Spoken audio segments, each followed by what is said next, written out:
Hola jóvenes, estamos en el tema de la letra de cambio y vamos a continuar hablando sobre esta. Mira, son varios puntos. Primero, acerca de la aceptación. ¿Qué es la aceptación? Es el acto por el cual la persona designada como girado en la letra, girado sin la R, girado, firma la letra de cambio y así se compromete a pagarla a su vencimiento. Es pues una firma que hace el girado en la letra de cambio.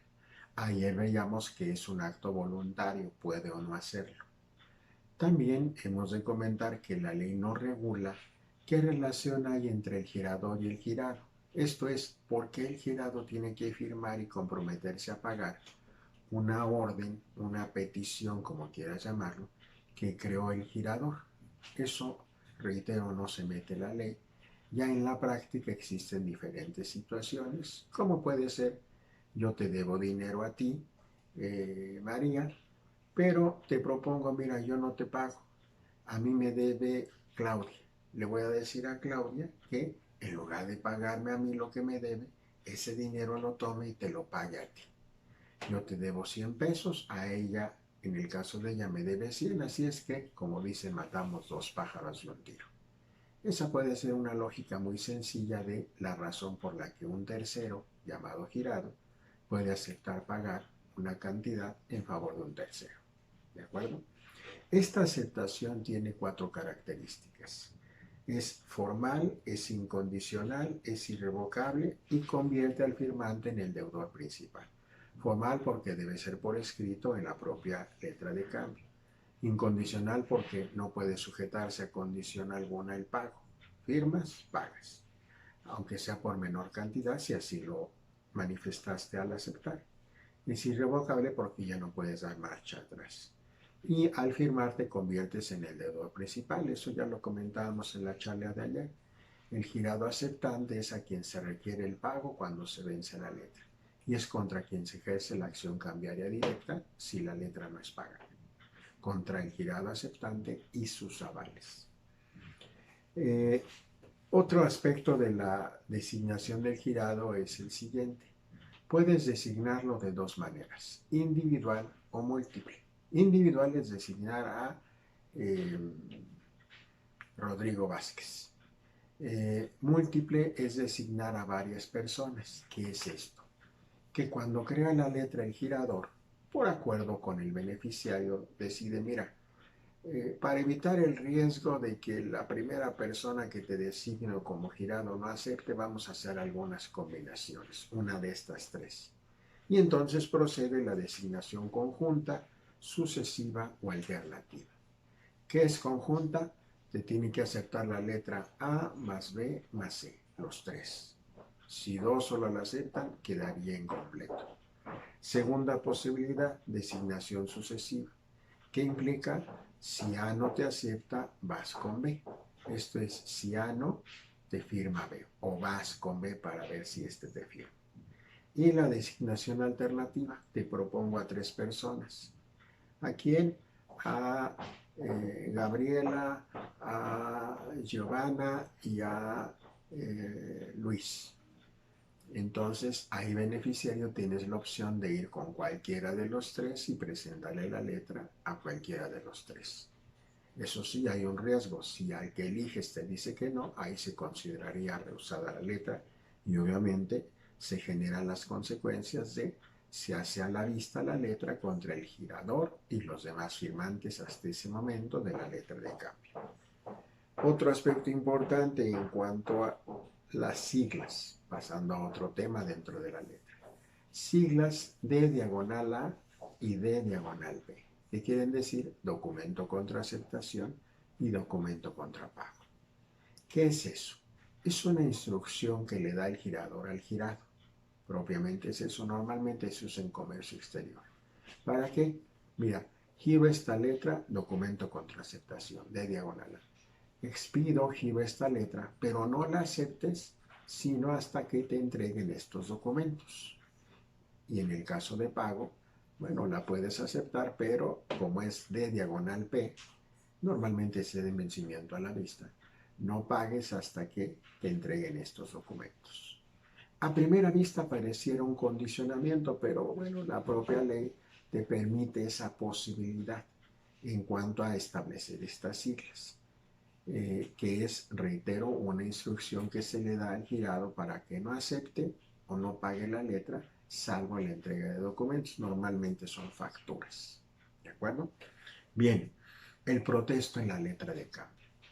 Ya dijimos que el protesto es un acto de requerimiento para hacer constar que la letra de cambio fue presentada en tiempo para su aceptación o después para su pago, y esta, la letra de cambio, dejó de aceptarse o dejó de pagarse. Es una constancia, es una fe de hechos propiamente de un fedatario.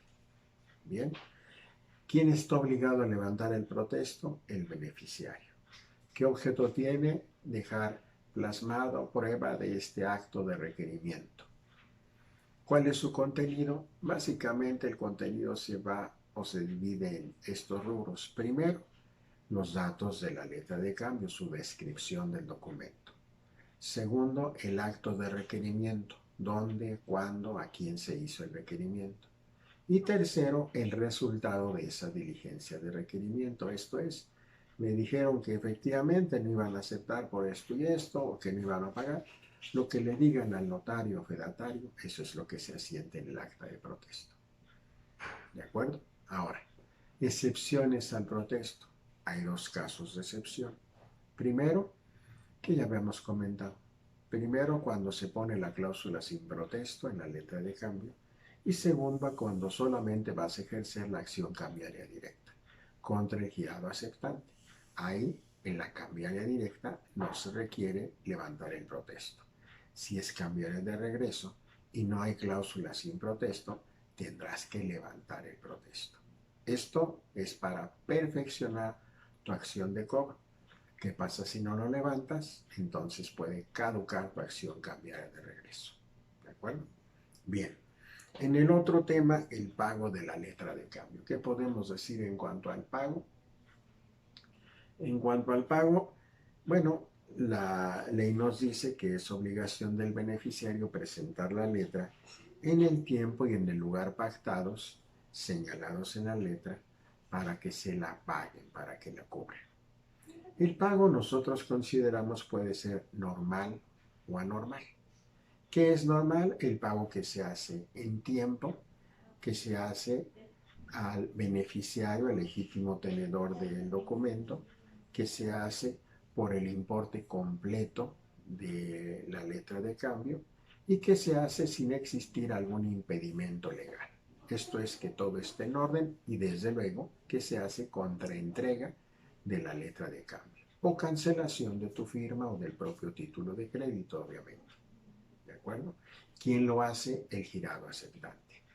Esos son los puntos o requisitos de un pago normal. Un pago anormal sería cuando no se cumple alguno o varios de estos requisitos que estamos mencionando. Vamos a comentar.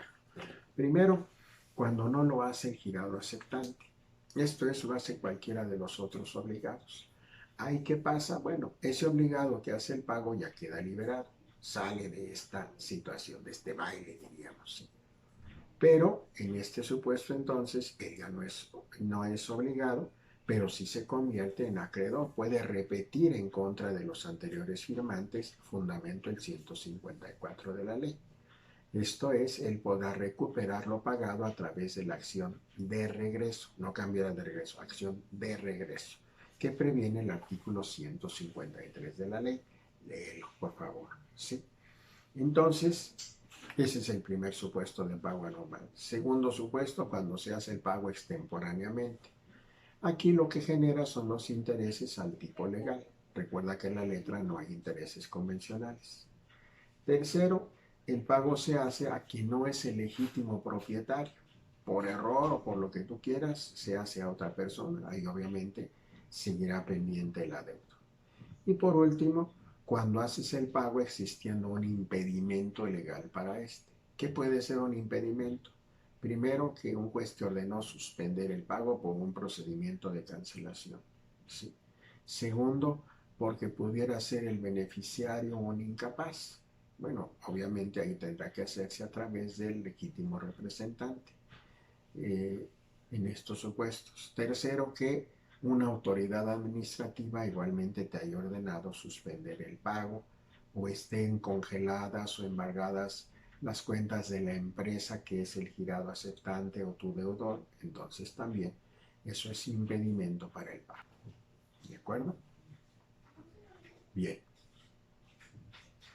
En cuanto a los requisitos del pago legal, tenemos lo siguiente. Primero, el pago siempre debe hacerse contra entrega del título. Dos, verificar la legitimación e identidad del tenedor, del beneficiario. La cadena ininterrumpida de endosos que hemos platicado, identificar al acreedor a quien le estás haciendo el pago, que sea la misma persona que te está cobrando. Y por último, ya lo dijimos, que no exista impedimento legal. ¿De acuerdo? Bien. En cuanto a pago parcial y pago anticipado. ¿Qué es el pago parcial? Se regula en el 130. El 130 te dice, el tenedor no puede rechazar un pago parcial, pero debe conservar la letra en su poder mientras no se le cubra íntegramente, anotando en ella la cantidad cobrada y dando por separado el recibo correspondiente. El 131 te habla de pago anticipado. Dice, artículo 131, el tenedor no puede ser obligado a recibir el pago antes del vencimiento de la letra. El girado que paga antes del vencimiento queda responsable de la validez del pago. Mira, ¿hay diferencia entre las dos figuras? Sí. ¿A qué me refiero? Pago anticipado. Déjame comenzar por esta vuelta. Debe recordar que en materia mercantil el plazo corre a favor del acreedor. ¿Qué es eso? Pues entre más plazo te dé para pagar, más intereses se pueden generar. Entonces, estoy hablando en forma genérica, digamos. Un crédito bancario, entre más tiempo te den para pagar, más tendrás que pagar de intereses. Entonces, esta es la razón de ser en el fondo de este artículo. El acreedor no puede ser obligado a recibir el pago antes de tiempo. Si mi documento vence el 30 de junio y quiero pagarlo desde hoy, bueno, el acreedor tiene la opción para decidir o no si me lo recibe el día de hoy. Por esta razón también, por ejemplo, en los bancos te dicen, bueno, puedes pagar tu adeudo antes de tiempo.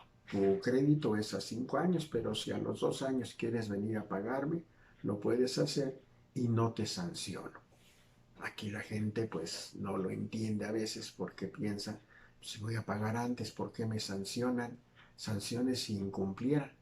Bueno, en el fondo si estás incumpliendo porque tu acuerdo es pagar a 5 años. Y si quieres pagar antes, obviamente quien va a dejar de recibir intereses por ese crédito bancario, pues es el banco. Y entonces te puede sancionar. ¿En qué sentido? Te recibo el pago, pero te voy a cobrar 1, 2 o 3 meses de penalización porque me estás pagando antes, pero obviamente es porque va a dejar de recibir esa utilidad, ese banco, de los años que ya estarás liberado. Por esa razón, sí.